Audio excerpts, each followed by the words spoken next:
আসসালামু আলাইকুম রহমতুল্লাহ। প্রিয় দর্শক, কবর হলো এমন একটি জিনিস যেখানে রয়েছে গুটগুটে অন্ধকার, সাপ এবং বিচ্ছু। তাছাড়া কবরে রয়েছে ভয়ানক আযাব। হ্যাঁ প্রিয় দর্শক, যারা ঈমান নিয়ে মরেছে, যারা দুনিয়াতে ভালো কাজ করেছে এবং আমল নিয়ে কবরে গিয়েছে, তাদের জন্য কোনো টেনশন নেই। আর যারা দুনিয়াতে কোনো নামাজ পড়েনি, যারা দুনিয়াতে মানুষের সাথে খারাপ ব্যবহার করত প্রতিনিয়ত এবং কথায় কথায় মিথ্যা কথা বলতো, বাবা মাকে কষ্ট দিত এবং সবার হক নষ্ট করত, প্রিয় দর্শক, তাদের জন্য রয়েছে কবরে কঠিন আযাব। প্রিয় দর্শক, কবর এমন একটি জিনিস যেটা কাউকেই ছাড় দেয় না।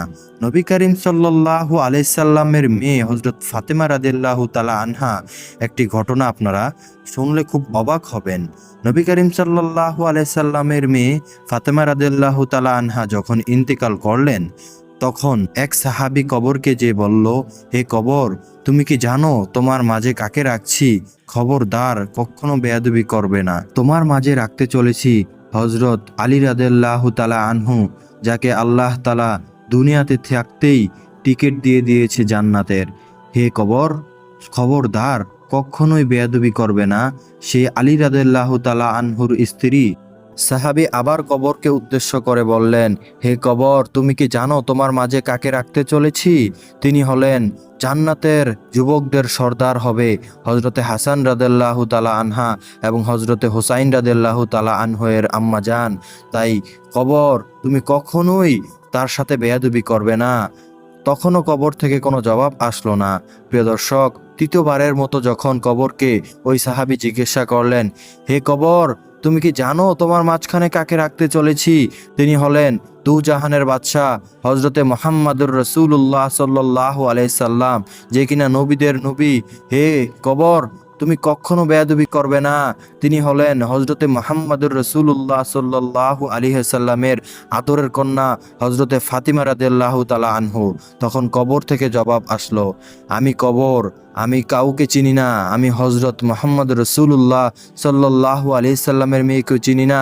আমি হজরতে আলী রাদিয়াল্লাহু তাআলা আনহা এর স্ত্রীকেও চিনি না। আমি হজরতে হাসান হুসাইন রাদিয়াল্লাহু তাআলা আনহার আম্মাজানকেও চিনি না।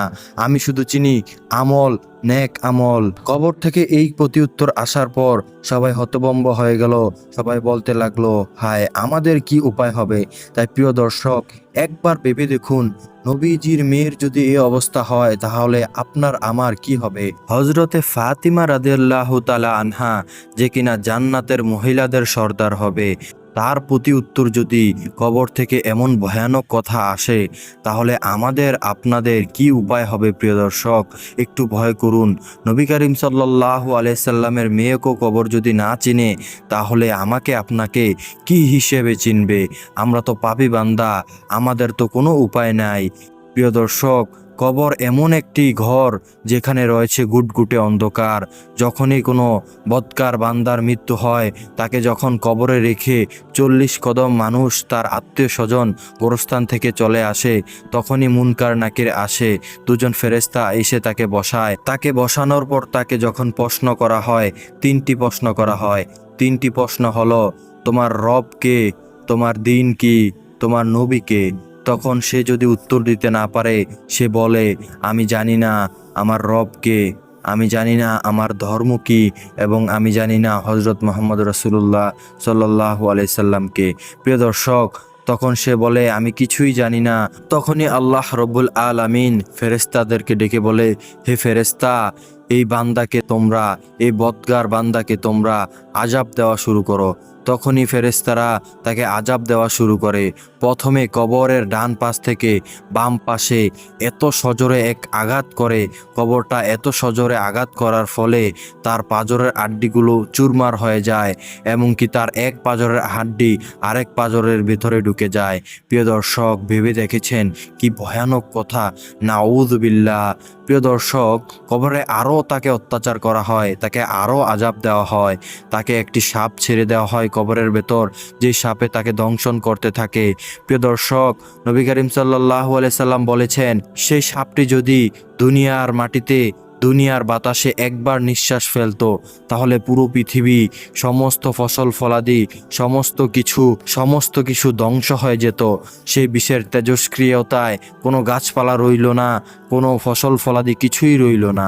প্রিয় দর্শক, ভাবুন তো, এত একটি বিষাক্ত সাপ সেই মানুষটিকে দংশন করতে থাকে, যে কিনা আল্লাহ তাআলার দরবারে গিয়ে আটকা পড়ে যায়, কবরে গিয়ে আটকা পড়ে যায়, যে কিনা দুনিয়াতে কোনো ভালো কাজ করেনি, যে কিনা দুনিয়াতে হারামখোর, হারাম কাজে লিপ্ত হয়েছে। প্রিয় দর্শক, ভাবুন কি উপায় হবে আমার আপনার। কবরে ছেড়ে দেওয়া হবে একজন বদির ফেরেশতাকে, যার হাতে থাকবে একটি হাতুড়ি। সেই হাতুড়ি দিয়ে সে কবরে আঘাত করতে থাকবে। প্রিয় দর্শক, নবী করিম সাল্লাল্লাহু আলাইহি সাল্লাম বলেছেন, সেই ফেরেশতার একটি হাতুড়ির আঘাত যদি দুনিয়ার কোনো পাহাড়ে পড়তো, সে পাহাড়টি চূর্ণ বিচূর্ণ হয়ে যেত, একেবারে বিচ্ছিন্ন হয়ে যেত। তাই প্রিয় দর্শক, এই গহীন কবরের আযাব থেকে বাঁচতে হলে, এই গহীন কবরের এমন নিষ্ক্রিয় আযাব থেকে বাঁচতে হলে অবশ্যই নবীর প্রতি দুরূদ পড়বেন এবং বারবার পাঠ করবেন, আল্লাহুম্মা সাল্লি আলা মুহাম্মদ বারিকা ওয়াসাল্লিম, আল্লাহুম্মা সাল্লি আলা মুহাম্মদ বারিকা ওয়াসাল্লিম। হ্যাঁ প্রিয় দর্শক, এটি হলো সেই 1 নাম্বার দুরূদ, যে দুরূদটি আপনারা সবসময় পালন করলে ইনশাআল্লাহ আল্লাহ তাআলা আপনাদের কবরকে সুখময় করে দিবেন এবং আপনাদের কবর থেকে জাহান্নামের আযাব দূর করে দেবেন। তাই প্রিয় দর্শক, এখন বলতে চলেছি 2 নাম্বার দুরূদ সম্পর্কে। 2 নাম্বার দুরূদটি হলো সাল্লাল্লাহু আলাইহি ওয়াসাল্লাম, সাল্লাল্লাহু আলাইহি ওয়াসাল্লাম, সাল্লাল্লাহু আলাইহি ওয়াসাল্লাম। প্রিয় দর্শক, এই দুরূদটি সবচেয়ে ছোট দুরূদ। এই দুরূদটি আপনারা যদি পাঠ করেন, অবশ্যই আল্লাহ তাআলা আপনাদের, একবার এই দুরূদটি পাঠ করলে আল্লাহ তাআলা 3টি পুরস্কার দান করেন। 1 নাম্বার পুরস্কার হলো 10টি নেকি দান করেন, 2 নাম্বার পুরস্কার হলো 10টি নাজাত দান করেন, 3 নাম্বার পুরস্কার হলো আল্লাহর কাছে ওই ব্যক্তির 10 স্তর মর্যাদা বাড়িয়ে দেন আল্লাহ তাআলা। প্রিয় দর্শক, বেশি বেশি করে নবীর প্রতি দুরূদ পড়বেন সাল্লাল্লাহু আলাইহি ওয়াসাল্লাম। প্রিয় দর্শক, কবরের আযাব থেকে বাঁচতে হলে অবশ্যই এই দুরূদগুলো আমাদের প্রতিনিয়ত পাঠ করতে হবে। উঠতে বসতে যেখানেই আমরা যাই না কেন, যখনই মনে পড়বে নবীর প্রতি দুরূদ পড়বেন ইনশাআল্লাহ। প্রিয় দর্শক, কবর এমন একটি জিনিস, যেই কবরে বদগার ব্যক্তিকে খিদা লাগলে খেতে দেওয়া হবে জাক্কুম ফল। যে বদগার ব্যক্তি তখন ওই জাক্কুম ফল গিলতেও পারবে না, ফেলতেও পারবে না। জাক্কুম ফলটি এমন একটি ফল, যারা আমরা চিনে থাকি, আমরার ভিতরে যেই খোসাটা থাকে, আমরার ভিতরে যে আটিটা থাকে, সে আটিটার ন্যায় বড় একটি ফল। তার গলা দিয়েও যাবে না, সে বেরও করতে পারবে না। ভাবুন একবার কি উপায় হবে। এবং তাদের যখন পানি পিপাসা লাগবে, তাদেরকে খেতে দেওয়া হবে গরম পুঁচ। গরম পুঁচ সম্পর্কে শুনলে আমাদের মাথা গুলিয়ে আসে, কেননা পুঁচ এমন একটি খারাপ জিনিস যেটা মানুষের শরীরের গোস্ত পচে পচে পড়তে থাকে। সেই সমস্ত পুঁচগুলো তাদেরকে খেতে দেওয়া হবে। প্রিয় দর্শক, একবার ভাবুন কি উপায় হবে কবরে। তাই বেশি বেশি করে নবীর প্রতি দুরূদ পড়ুন সাল্লাল্লাহু আলাইহি ওয়াসাল্লাম। প্রিয় দর্শক, 3 নম্বরে যেই দুরূদটি রয়েছে তা হলো আল্লাহুম্মা সাল্লি আলা মুহাম্মদ কামা সাল্লাইতা আলা ইব্রাহিম ওয়া আলা আলি ইব্রাহিম ইন্নাকা হামিদুম মাজিদ। আল্লাহুম্মা বারিক আলা মুহাম্মদ কামা বারাকতা আলা ইব্রাহিম ওয়া আলা আলি ইব্রাহিম ইন্নাকা হামিদুম মাজিদ। নবী করিম সাল্লাল্লাহু আলাইহি সাল্লামের আদরের সাহাবী হযরতে আবু হুরায়রা রাদিয়াল্লাহু তাআলা আনহু বললেন, আমি নবী করিম সাল্লাল্লাহু আলাইহি সাল্লামের জবান মোবারক থেকে শুনেছি, তিনি বলেছেন, জুমার দিনে আসর নামাজের পরে যে ব্যক্তি ওই স্থানে নামাজ পড়েছে, ওই স্থানে দাঁড়িয়ে যদি এই দুরূদটি পাঠ করে, আল্লাহ তাআলা তার 80 বছরের গুনাহ মাফ করে দেন। আল্লাহু আকবার। এবং তার আমল নামায় 80 বছরের নেক দান করেন। সুবহানাল্লাহ। প্রিয় দর্শক, কি সেই দুরূদ, তা কি জানতে চান?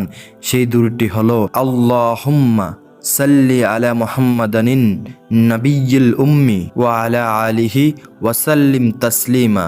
প্রিয় দর্শক, এটি সেই দুরূদ, যে দুরূদ পড়লে আপনাদের 80 বছরের গুনাহ মাফ হয়ে যাবে এবং 80 বছরের সেই গুনাহগুলোকে আল্লাহ তাআলা আপনাদের নেকিতে পরিণত করে দেবেন। সুবহানাল্লাহ। তাই প্রিয় দর্শক, বেশি বেশি এই দুরূদটি পাঠ করবেন ইনশাআল্লাহ। 5 নম্বরে যে দুরূদটি রয়েছে, সেই দুরূদটি পাঠ করলে ফেরেশতারা অনবরত আপনার আমল নামায় নেকি লিখতেই থাকে। সুবহানাল্লাহ। প্রিয় দর্শক, সেই দুরূদটি কি জানেন? সেই দুরূদটি হলো জাযাল্লাহু আন্না মুহাম্মাদান মাহু আহলুহু। আমি আবারও বলছি, ভালো করে শুনেন, জাযাল্লাহু আন্না মুহাম্মাদান মাহু আহলুহু। প্রিয় দর্শক, এই দুরূদটি আপনারা বেশি বেশি করে পাঠ করবেন। 6 নম্বরে যে দুরূদটি রয়েছে, এই দুরূদটি যদি কেউ প্রতিনিয়ত পাঠ করে, আল্লাহ তাআলা তাকে ধন সম্পদ বৃদ্ধি করে দেন। তাই প্রিয় দর্শক, কেউ যদি চান আপনার ধন সম্পদ বৃদ্ধি হোক, তাহলে অবশ্যই এই দুরূদটি পড়ুন। আল্লাহুম্মা সাল্লি আলা মুহাম্মাদ ওয়া আলা আলি মুহাম্মাদ বারিকা ওয়া সাল্লিম। আল্লাহুম্মা সাল্লি আলা মুহাম্মাদ ওয়া আলা আলি মুহাম্মাদ বারিকা ওয়া সাল্লিম। প্রিয় দর্শক, এই ছিল 6টি দুরূদ। অবশ্যই আপনারা এই দুরূদগুলো সুন্দরভাবে সহিশুদ্ধভাবে পাঠ করবেন। ইনশাআল্লাহ আল্লাহ তাআলা দুনিয়া এবং কবরে আল্লাহ তাআলা আপনাদেরকে কল্যাণ দান করবেন। প্রিয় দর্শক, এই ছিল আজকের মতো ভিডিও। এই রকম ভিডিও পেতে চাইলে আমাদের চ্যানেলটি সাবস্ক্রাইব করে আমাদের পাশেই থাকুন। আল্লাহ হাফেজ।